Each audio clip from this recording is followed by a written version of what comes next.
newspaper in his hands, and Amy looks up to him and says, Alan, I'm letting you out of your cage. And they run and sprints out the door. Like, he literally did in one fluid motion through the paper and sprinted out of the room.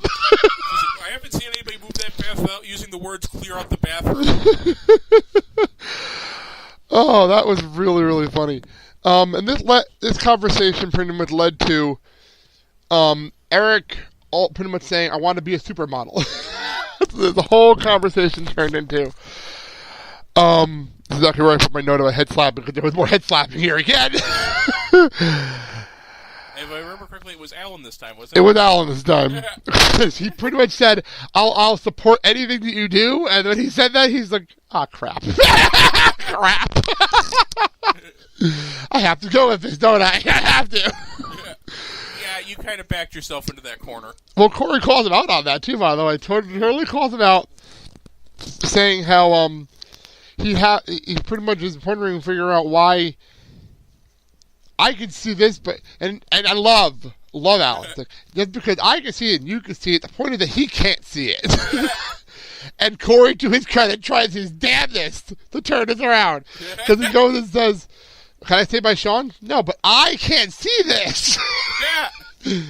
Oh, that was very, very funny. They turned the double standard, and Alan doesn't care. Alan doesn't care at this point, because Cory's not going to outsmart him, and he didn't really care. We cut the class. And this is going to be the caption photo of this whole episode, because this made the entire show, was the scene of Topanga in a Phillies jersey. Cory wearing a Native American headdress. Shawn looking like a nerd with glasses and sitting all proper with his hands folded, which is just great. And Minkus looking like Shawn and no glasses. Disheveled in the back. This is exactly how good old Feeny worded this. Older brother wants to get a tattoo. Older brother would be Minkus, apparently. I don't know how that works, but let's go with it. Whatever. It just goes with what he was going. It's all play acting, so it all works out. Yeah. You know, you can get away with it here. Younger brother, Shawn, has a problem with this, and he goes on this tangent that made Shawn sound so geeky that it shocked himself. Yeah. As in to the point where he takes off his glasses and just face palms. It was a great moment. Mother, Topanga, had the problem with this. Yeah. Actually, I thought for a moment it was because Minkus' prescription overwhelmed him. Yeah, you called that. You thought he was having his glasses, which is funny. It would have been a funnier joke, you're right. Yeah. But Topanga had the problem with this. Yeah, just basically him going, "Oh, God, you're blind as a bat, aren't you?" Oh, wait. Before we meet Topanga, I forgot about this part. Where, Minkus is going off on this whole thing, making fun of Shawn as the nerd. Yeah. And he pretty much says, Mr. Minkus, when the bell rings, you're going to go back to normal, and he's going to go back to you, and you're going to go back to you. And natural selection will take its place. Will $5 cover it? That was a great moment. Cover it. No problem. Keep talking. That was very, very funny. Yeah. So we cut back to Topanga, who does not agree with this tattoo. Yeah. And Cory's putting the other side of the coin.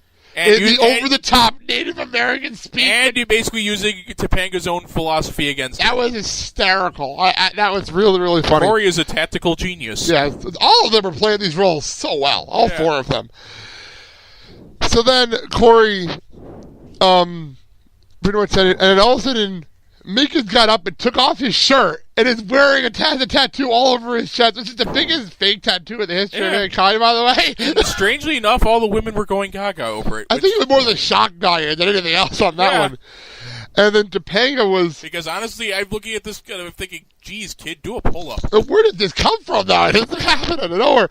And Topanga broke character completely. Completely broke character. Minkus, I'm impressed. Oh, Stuart. Stuart, yes.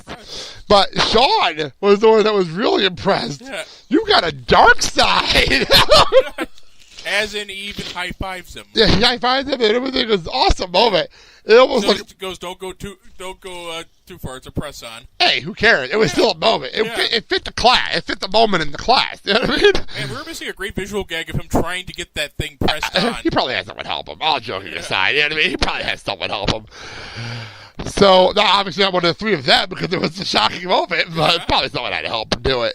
He probably had other friends, other geeky friends. He has all those geeky friends. We saw in the Alternate Friends episode. He does have other friends. He probably had Mr. Keyboard help him. Yeah, he does have other friends. We've proven that.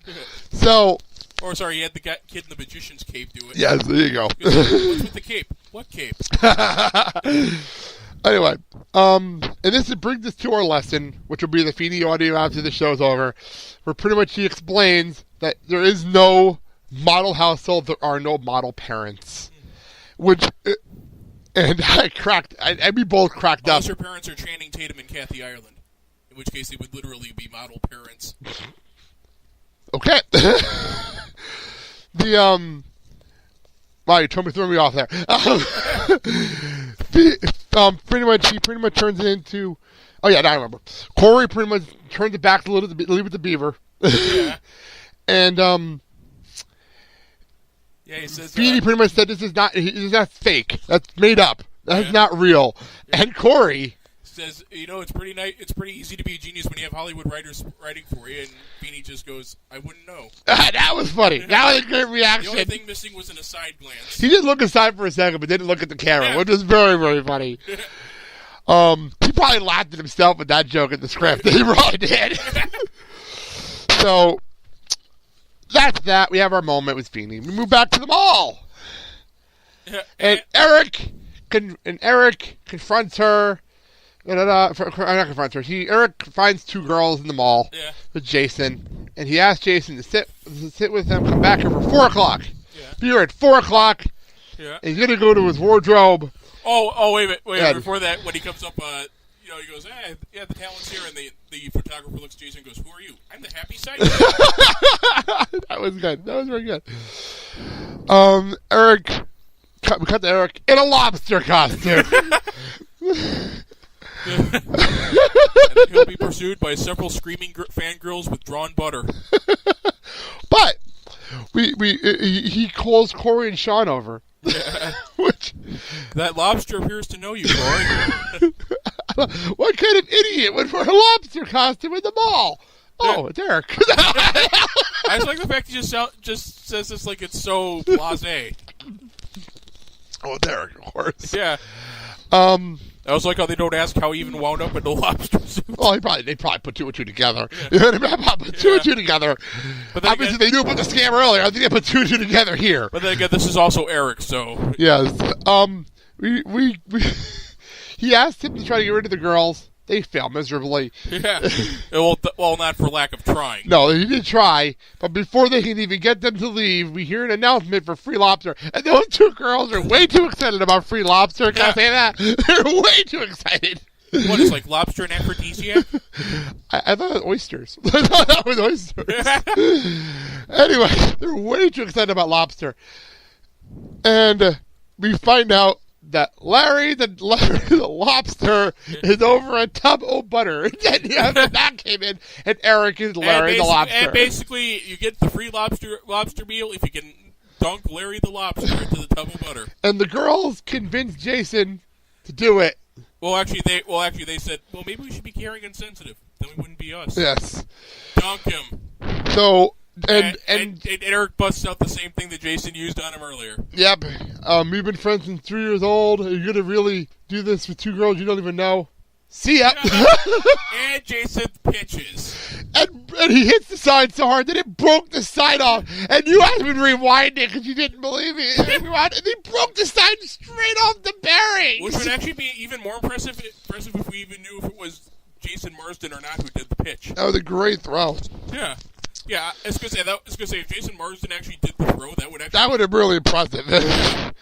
And he goes dunking into the tub of butter. Now it makes me wonder what the hell is in that tub of butter.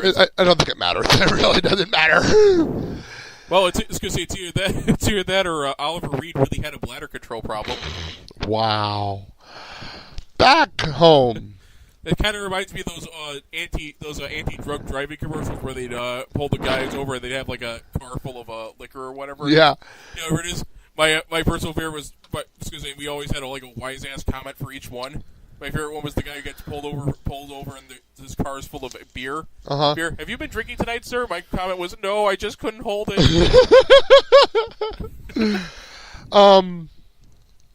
Did we have a joke earlier? Oh, we missed the joke earlier, but we'll get back to it in a second. Back home, Eric asked his job back from Alan, and he said he's prepared for begging and willing to go as far as groveling. While he's going through basically the bottle... Yeah. Which is funny. And I do love the comparison to Monopoly here. Saying how when we were younger, I landed on Park Place and you had the hotel or whatever one it was.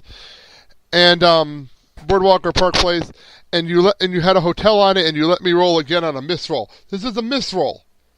Let me roll again. And he doesn't, pretty much doesn't let him, really. To his credit. He does turn around on him and said, no, your job was full, but I can give you the weekend job. Yeah. Like an overnight job. Weekend night shift, yeah. And, he says, well, goodbye Friday and Saturday nights. And Cory, to his credit. Yeah. After the girls tell them about your secret life with the lobster, do you really think you're going to be dating for a while? And then we cut to the end of the show where Alan and Cory were talking about parenting. And somehow this turned into around... I don't understand where Cory was going with this, because he was comparing everything that went on here and in the class. Saying, turn into a lobster or get a tattoo. Yeah. I don't think Alan knew about the tattoo in class. Goes, wait, do you have a tattoo? A tattoo? And that's how we go off the air with the two of them going back and forth. How Cory does not have a tattoo, but Alan doesn't believe him. Yeah. And we cut to credits. Credits! Cory is doing the fake modeling thing, which was hysterical. Especially to have Alexis just ignore him, which was funny as hell. Yeah, because she knows he doesn't have $90. Yeah, goes 90. Do you have $90? See ya. And that's the end of the show. I forgot to mention this earlier. I wrote it down and I missed it. You were talking about how Minkus was really excited to make Shawn his brother at the beginning of the show. And what did you say? Minkus had to be a dictator? Yeah, I was going to say, Minkus, well, he goes, he has to do whatever I say, doesn't he? I'm just thinking, Minkus is going to be a great dictator someday. Yes. So, I'm Gurmage Road this year. Farkle, it was a whole episode of a class presidency. Yeah. And everyone kind of ran for class president, but Farkle did not. Well, actually, Riley ran for princess, which was funny. Yeah. But Farkle actually ran under the dictatorship and turned into like a Russian dictator on the show. You have to see it to believe it. It is so funny. Stalin? It was so funny. I've never laughed so hard at dictatorship before in my life. It was so funny. So, let's go for the rating, and then we'll hit some other stuff that I have over here on my sheet. So, ratings. 9. I go with you on 9. It was a fun episode. This is a lot of fun. I really enjoyed this one. Well, since we last left you, we had a couple things go on. We had a bunch of people. The show is very, very popular suddenly on Twitter. We were getting a lot of people retweeting the show. Our last show went up, and I had a bunch of people retweet it, which is pretty cool. I want to say hello to @TheJamesPope, who follows the show now. @DestinyRocks, with 3 S's. @EnchantedH. @QuadfatherMFT. @J_AudreyP. @BoyMeetsGirlMe1.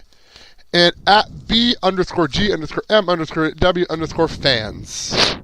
All now following us on Twitter. So, and also, we got a nice interview! Yay! From, Quadfather MFT, which is another podcast. The, Boy Meets Awesome. This is a must-have in your podcast download feed. Even if you never watch Boy Meets World, you'll enjoy the banter insights in this podcast. I went from, quote-unquote, checking it out to, quote-unquote, subscribe right away. Keep the episodes coming. Good stuff. 5-star rating. No. So there you go. It's exciting. It's actually becoming a lot of fun to do this, I have to admit. Yeah. So how do I say, wrap this up?